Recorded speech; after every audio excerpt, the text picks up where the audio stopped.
പ്രിയപ്പെട്ടവരെ, നമസ്കാരം. നമ്മുടെ ദേവാലയങ്ങൾ എല്ലാ മതവിഭാഗങ്ങളിലും പെട്ട ദേവാലയങ്ങളെയാണ് ഞാൻ ഉദ്ദേശിക്കുന്നത്.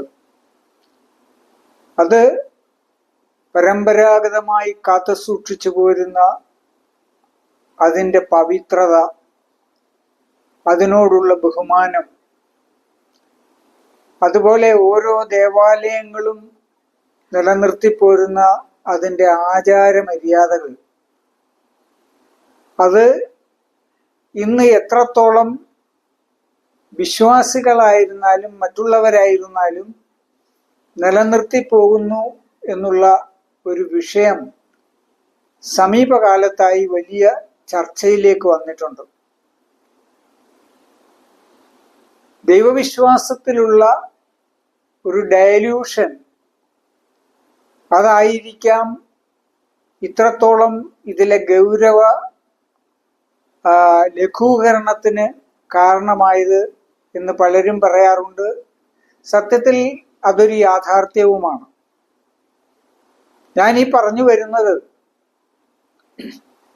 എല്ലാ മതവിഭാഗങ്ങളിലും പെട്ട ദേവാലയങ്ങളെ അങ്ങേയറ്റം ആ വിശ്വാസികളും അതുപോലെ തന്നെ പുറത്തുള്ള വിശ്വാസികളും വളരെ ഗൗരവമായി കാണുകയും വളരെ ബഹുമാനപൂർവം അത് നിലനിർത്തി പോവുകയും ചെയ്യുന്ന ഒരു സ്ഥിതിവിശേഷം നമ്മുടെ നാട്ടിലുണ്ട്. അതിപ്പോഴും ഉണ്ട് താനും.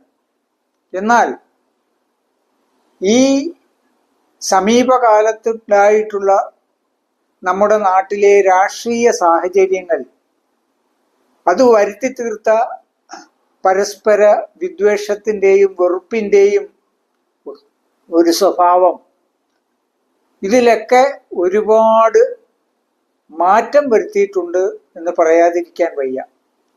ഇത് ഏത് മതവിഭാഗത്തിൽപ്പെട്ട ആളുകൾക്കും ബാധകമാണ് ഞാൻ ഈ പറയുന്നത്.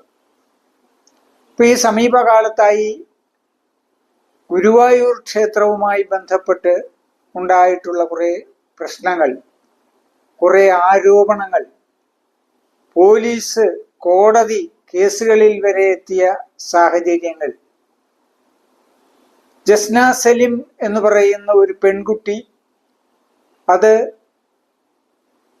കൃഷ്ണനെ അല്ലെങ്കിൽ കണ്ണനെ വരച്ചു തുടങ്ങുകയും പെൺകുട്ടിയുടെ ഒരു വലിയ ആരാധനയായി മാറുകയും ആവേശമായി മാറുകയും ചെയ്ത സാഹചര്യത്തിൽ അത് ആ ക്ഷേത്രം നിലനിർത്തി പോരുന്ന പല മര്യാദകളെയും പല ആചാരങ്ങളെയും ഖണ്ഡിച്ചുകൊണ്ട് മുമ്പോട്ട് പോയതിൻ്റെ പേരിലാണ് വിവാദമുണ്ടായത്.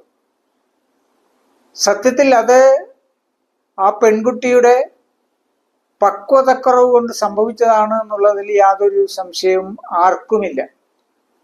അതിനെ ഏത് തരത്തിൽ ഗൗരവമായി കാണേണ്ടതാണെന്ന് അതിന് തിരിച്ചറിവില്ലാതെ പോയി, അല്ലെങ്കിൽ തിരിച്ചറിവ് അത് ഗൗരവമായി കാണാതെ പോയി എന്ന് തന്നെയാണ് അതിൻ്റെ വസ്തുത. ഇത് എല്ലാ ദേവാലയങ്ങളിലും ഉള്ള ഒരു കാര്യമാണ്. എൻ്റെയൊക്കെ ചെറുപ്പത്തിൽ ഞാൻ എൻ്റെ വളരെ ബാല്യം കഴിച്ചു ഞങ്ങളുടെ ഒരു മുസ്ലിം പള്ളിയുടെ പരിസരത്താണ് ഞാൻ കഴിച്ചു കൂട്ടിയത്. അന്ന് എനിക്കറിയാം എല്ലാ ആളുകളും ഒരു കുറുക്കു വഴിയായി നടന്നു പോകുന്നത് ഈ പള്ളിയുടെ മുറ്റത്തുകൂടിയാണ്. അന്ന് ഈ ഇതര സമുദായത്തിൽപ്പെട്ട ആളുകൾ, പ്രത്യേകിച്ച് ഹൈന്ദവ സമുദായത്തിൽപ്പെട്ട ആളുകൾ ഏറ്റവും കൂടുതലുള്ള ഒരു ഏരിയ ആണത്. അവരതിലേക്കൂടെ നടന്നു പോകുമ്പോൾ വളരെ ഭയഭക്തിയോടുകൂടിയാണ് അവരതിലേക്കൂടെ നടന്നു പോകുന്നത്. ആ പള്ളിയുടെ തിരുമുറ്റത്തെത്തുമ്പോൾ ആ ഭക്തിപൂർവം ഒരു ക്ഷേത്രത്തിൽ ചെന്ന് നിന്ന് നോക്കുന്നത് പോലെ അങ്ങോട്ട് തിരിഞ്ഞു നിൽക്കുന്നു. ചില ആളുകൾ അവിടെ നിന്ന് കൈകൂപ്പുന്നു. ഇതൊക്കെ കാണാൻ കഴിഞ്ഞിട്ടുള്ള ഒരാളാണ് ഞാൻ. ഇന്ന് ആ ഭാഗത്ത് തലമുറ അതിലെ ഓടിപ്പോവുകയാണ് ചെയ്യുന്നത്, ഒന്നും ഗവനിക്കാതെ, ഒന്നും ചിന്തിക്കാതെ. അതൊരു തെറ്റാണ് എന്നുള്ള അർത്ഥത്തിലല്ല ഞാൻ പറയുന്നത്. അവിടെ നിൽക്കുകയോ അതിനെ വന്ദിക്കുകയോ തൊഴുകയോ ഒന്നും ചെയ്യേണ്ട കാര്യം സത്യത്തിലില്ല. ആ മതം എവിടെയും അങ്ങനെ ചെയ്യണമെന്ന് ഇസ്ലാം മതം നിഷ്കർഷിക്കുന്നുമില്ല. അപ്പോൾ പിന്നെ അതിൻ്റെ കാര്യമില്ല. അപ്പോൾ നമ്മൾ അവിടെ കണ്ടിരുന്നത് മറ്റു മതക്കാർ അതിലേ പോകുമ്പോൾ അവർ പ്രകടിപ്പിക്കുന്ന ഒരു ഭയഭക്തി, ഒരു ബഹുമാനം, സ്വന്തം ദൈവങ്ങളെ ആരാധിക്കുന്നത് പോലുള്ള ഒരു തോന്നൽ അവിടെ മറ്റു മതസ്ഥരുടെ ദൈവങ്ങളിലും അവരുടെ ഉള്ളിൽ ഞാനിപ്പോഴും ഓർക്കുന്നു. ഞാൻ 8ാം സ്റ്റാൻഡേർഡിൽ പഠിക്കുന്ന കാലത്താണ് സ്കൂളിൽ നിന്ന് ആദ്യമായി എക്സ്കർഷന് പോകുന്നത്. എൻ്റെ ജീവിതത്തിലെ ആദ്യ എക്സ്കർഷനാണത്. അന്ന് അതിൻ്റെ മെയിൻ യാത്രാ പോയിന്റ് മലമ്പുഴ അണക്കെട്ട് സന്ദർശനമാണ്. അന്ന് അതിൽ കൂടുതൽ അകലേക്കൊന്നും യാത്ര ചെയ്യുന്ന പതിവില്ല കുട്ടികളുമായിട്ട്. അങ്ങനെ ഞങ്ങൾ പോയി ആദ്യം എത്തുന്നത് ഗുരുവായൂരാണ്. അപ്പോൾ ടീച്ചേഴ്സ് എല്ലാം തന്നെ ഹൈന്ദവ സമുദായത്തിൽപ്പെട്ട ആളുകളാണ്. കുട്ടികളും മഹാഭൂരിപക്ഷവും ഹൈന്ദവ സമുദായത്തിൽപ്പെട്ട ആളുകളാണ്. അതുകൊണ്ടാണ് ഗുരുവായൂർ വഴി പോകാനും അവിടം സന്ദർശിക്കുവാനും ആ എക്സ്കർഷൻ പരിപാടിയിൽ പ്ലാൻ ഇട്ടത്. അങ്ങനെ അവിടെ എത്തി ഞങ്ങളെല്ലാം വളരെ ഉല്ലാസത്തോടു കൂടിയാണ് പോകുന്നത്. ക്ഷേത്രത്തിലെത്തി. അവിടെ എത്തിക്കഴിഞ്ഞപ്പോഴാണ് ടീച്ചേഴ്സ് വന്നിട്ട്, പ്രത്യേകിച്ച് ഞങ്ങളെ മലയാളം പഠിപ്പിച്ചുകൊണ്ടിരുന്ന ഭാസ്കരൻ സാറുണ്ട്.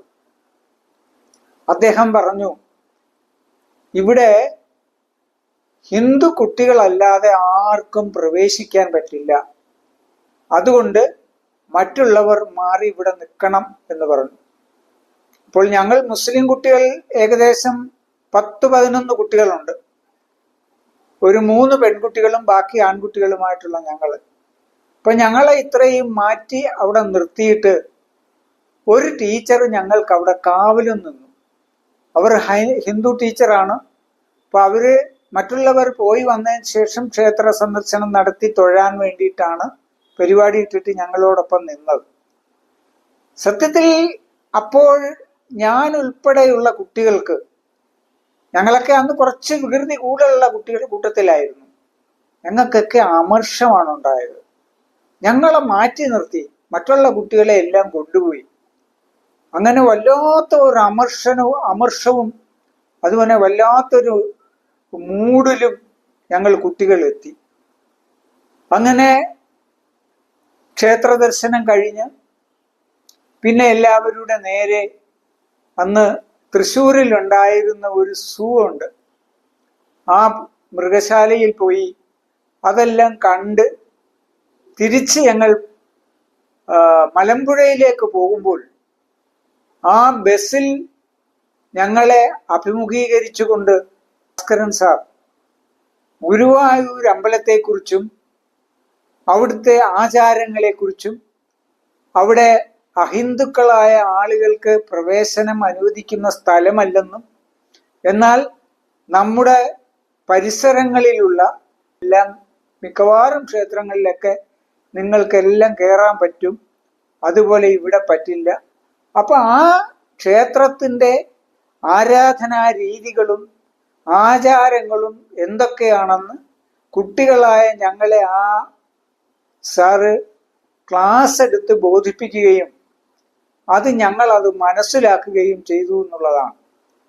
അത് മനസ്സിലാക്കി അക്കാലം മുതൽ ഗുരുവായൂർ എന്ന് കേൾക്കുമ്പോൾ അവിടുത്തെ ആ ആചാരങ്ങളെയും അനുഷ്ഠാനങ്ങളെയും എല്ലാം കുറിച്ച് ഓർക്കുകയും ഈ സാറിൻ്റെ വാക്കുകൾ ഓർക്കുകയും അവിടെ പോകാതെ തന്നെ മനസ്സിനുള്ളിൽ ഒരു ഭക്തി തോന്നുകയും ചെയ്യുന്ന ഒരു സ്ഥിതി എനിക്കുൾപ്പെടെയുള്ള കുട്ടികൾക്കുണ്ടായിട്ടുണ്ട്. പിൽക്കാലത്ത് പലപ്പോഴും ഞാൻ ഗുരുവായൂർ പോയിട്ടുണ്ട് സുഹൃത്തുക്കളൊക്കെ ആയിട്ട്. അവിടെ ചെല്ലുമ്പോൾ എനിക്ക് ആ ബാല്യത്തിലെ ഓർമ്മയാണ്. ആ ബാല്യത്തിൽ ആ അധ്യാപകൻ പറഞ്ഞു തന്ന അറിവ് ഇന്നും മനസ്സിൽ നിൽക്കുകയാണ്. ഇന്നും ഇതെല്ലാം കേൾക്കുമ്പോൾ അതാണ് ഓർമ്മ വരിക.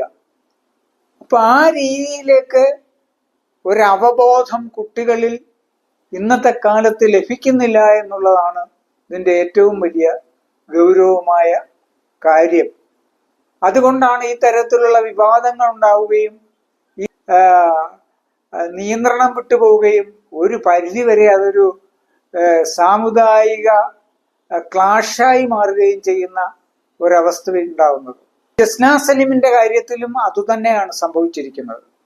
അതുകൊണ്ട് എനിക്ക് ആ പെൺകുട്ടിയോട് പറയാനുള്ളത്, ആ യുവതിയോട് പറയാനുള്ളത്, നിങ്ങൾ ഇതേക്കുറിച്ചൊക്കെ മനസ്സിലാക്കുക. നിങ്ങൾ കണ്ണനെ ഇഷ്ടപ്പെടുന്നുണ്ടെങ്കിൽ, കണ്ണനെ ഉൾക്കൊള്ളുന്നുണ്ടെങ്കിൽ അതിനൊന്നും ആരും എതിരു പറയില്ല.